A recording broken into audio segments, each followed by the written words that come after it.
Hey friend, thank you so much for tuning in once again. We're closing out the week on Bible Tract Echoes, but we are not closing out the story. We're just now getting into the nitty-gritty. We're just getting into the meat and potatoes of Austin Marriott's story. You say, who is Austin Marriott? Well, he's my brother-in-law. He's the uncle to my children. He's the operations manager at BTI, the lead designer. The vast majority of the gospel tracts that you see, that you order from BibleTractsInc.org, the design work on the front and on the inside, the typesetting, all of those things, the gentleman whose voice you're about to hear, he did the majority of that work. And so I hope in your heart that you're thankful for the work that he does on behalf of BTI and on behalf of those that invest and donate to our ministry. But he has an interesting story.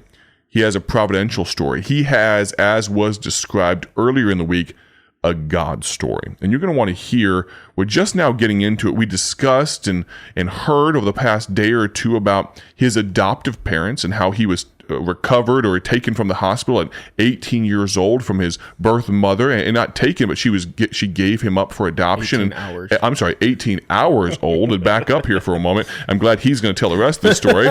We're just recapping here for just a moment, but this is most certainly going to flow over into next week. And so I need you to already make plans. If you're listening to the radio broadcast, just mark out this time, Monday, Tuesday, Wednesday, Thursday, Friday, because there's so many amazing pieces that you're going to want to hear. Let's jump right into it, Brother Austin. Tell us where we're at in the story, and let's just go forward. All right. And again, thank you so much that you would take the time to listen to my story, which, as Brother McCurry said, is really just a story bragging on our Heavenly Father. So we're now in the summer of 2008, and my mom passed away in January of 2008, and going through those emotions and dealing with that, being engaged and dealing with planning the wedding in June of 2008. Rachel and I get married.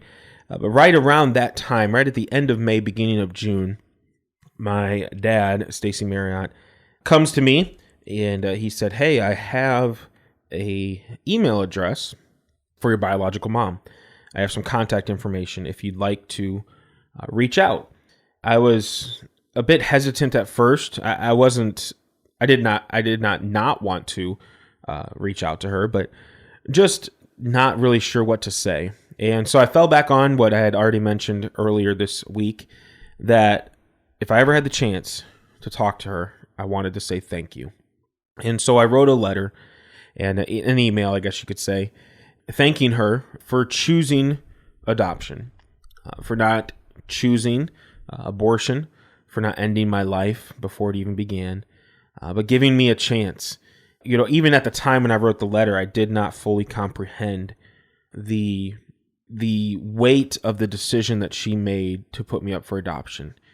At that time, obviously, I was not married. I did not have any children. And I don't think I fully understood that until I held my own daughter for the first time in my arms. And understanding the love that a parent has for their child. And if you're tuned in and you have a child, you understand what I mean by that, the love that you have for them. It's indescribable. But that she would set her desires aside for my well-being. At the time, she was just a teenager, not ready to take on the responsibility of a child. And so she knew to give me my best chance, adoption was the choice to be made. And so she had done that. And I wanted to express my gratitude for that, that she placed me into a home that God placed me into, that just was absolutely incredible. Just a wonderful home of Christian values, and growing up in church and heavily involved in ministry it's just amazing. And so I wrote this email to her, and we began to correspond via email. The first email I got back from her, she told me, she said, "I want you to know that abortion was never an option. It was not even on my radar to make that choice. I was either going to take you and care for you, or I was going to put you up for adoption. That was the only options I had." And so that was very comforting to know. And so we began to exchange pictures and talk a little bit back and forth. And we emailed for a little while, and then that was probably almost a year or more that we would email back and forth, just kind of getting to know one another. And then we began to message on Facebook back and forth to each other. And then the time came. By then, Rachel and I had been married. We had taken a position in Iowa as a youth pastor out there. And we were in Iowa, and we got to a point where my biological mother wanted to come and meet us in person. And I said that would be incredible. That'd be awesome. We'd love that. So we made the arrangements, made the plans, and at the time, actually, I had suffered a knee injury skiing, and I was in a world of hurt, had a surgery, and just laid up. And so my wife went to the airport, picked her up. It was in the middle of a blizzard, if I remember correctly. It was she will not let me live that down. But she brought her to our house, and I got to see her face to face for the first time. When she had me, she couldn't see me, she couldn't hold me. She knew that if she did, she would not be able to give me up. So we got to see each other. That was just a somber moment. And so as during that time in Iowa, she began to tell me her story. Her story has a very different beginning. She and her sister, her mom, the way that she tells the story, had a affinity for drunkards. So men were in and out of their home and their life very regularly. And their dad was a drunk, and finally got to the point where her mom said enough, and they left. That year, I believe she was about 12 years old at the time. That year, they moved multiple times. I believe she told me that they were in 9 different schools that year. They were moving so regularly, just living with family all across the country. They finally settled down in Arkansas, and her mom found an apartment for them to live in. And her mom found a job and began to work. And I think this was about the time of school ending, summer beginning, and so the girls were basically left to themselves while mom would go to work.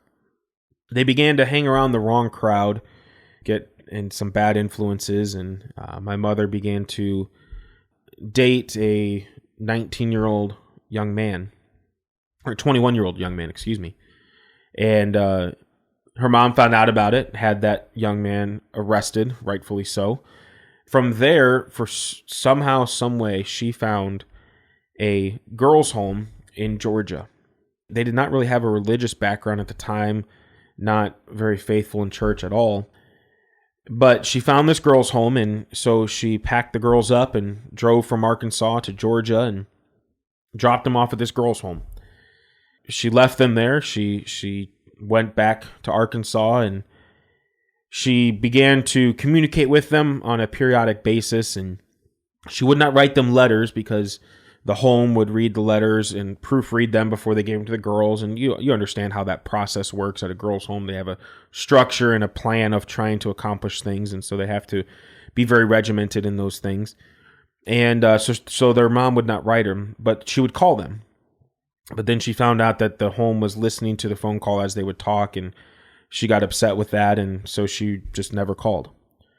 A year went by, and she came back to pick the girls up. And during that year, the girls just blossomed. They just grew so much. They trusted Christ. They just began to grow as Christian young ladies, and the home had just done so much for them. And their mom came to pick them up, and they said, "Mom, if it's okay with you, we'd like to stay here at the home." And their mom said, "That's fine. That sounds good," and left and never came back. And so the girls grew up in the home. They went through the schooling of the home. They became I guess you could say, the poster children of the home. My mom would play the piano for the girls as they would travel with the evangelist and sing at churches and whatnot. And she would, as new girls would come in, she would be kind of the welcoming committee and see the girls and get them acclimated to the home and cut their hair and just all sorts of different things that she did to try to help these girls. So she grew up there and went through the schooling, graduated younger than normal. And at the time, the gentleman who was running the home, he was an evangelist and traveled the country preaching. But he was from West Texas, grew up, had about a third grade education, and he was ministered to. I don't believe I think he was already saved, but surrendered to preach or to ministry under the preaching of Dr. Lee Robertson. And Brother Robertson said, hey, if you come to Tennessee Temple, this was back in the, 50s, 60s, or even earlier. He said, if you come to Tennessee Temple, I'll train you, I'll teach you, I'll do everything I can for you. And so he did, and they grew to a very close relationship. And so when my mom graduated from the school there at the home, he called Dr. Robertson and said, hey, I have a young lady that graduated the home, and I'd like to send her off to Bible college. Would you consider accepting her? And Dr. Robertson said, well, sure, she could come, and she can be come as a missionary kid, and they had special programs for that financially and whatnot. And so she did. She came to the home came to the college and attended college her first year. That summer she traveled with a man and his wife who would go to camp meetings and sing, and she drove for them and cared for his wife. She was very ill. And then the following fall, she came back to college and began her schooling, and at that time began to work in a shoe store locally there. And at the shoe store, she met a young man, and this is her telling me the story. She said this young man was the son of a Baptist preacher. Friendship had ensued, and one thing led to another, and she ended up pregnant.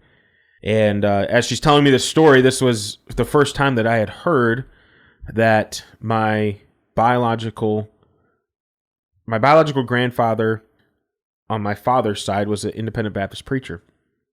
As she was telling the story, she said that the man of the home, the evangelist, there essentially became, they never were legally adopted, but essentially became her dad, and called him dad and his wife mom up until they passed away. And so hearing this story from her, I'm learning that my biological grandfather on my dad's side is an independent Baptist preacher. My essentially biological grandfather on my mother's side is an independent Baptist preacher. And it just blew my mind. And it really did. It just, my mind was reeling. I had no idea. I had no idea my background. I had no idea my history. And it just was absolutely incredible. And you make sure you tune in next week to hear the next set of the story as she continues to tell me more and more about my history. You're not going to want to miss it. We take heritage very seriously here at BTI, and I'm very excited for you to continue to hear Austin's. Have a great day for His glory. Join us next week. God bless. Thank you for joining us today for Bible Tract Echoes, a ministry of Bible Tracts Incorporated.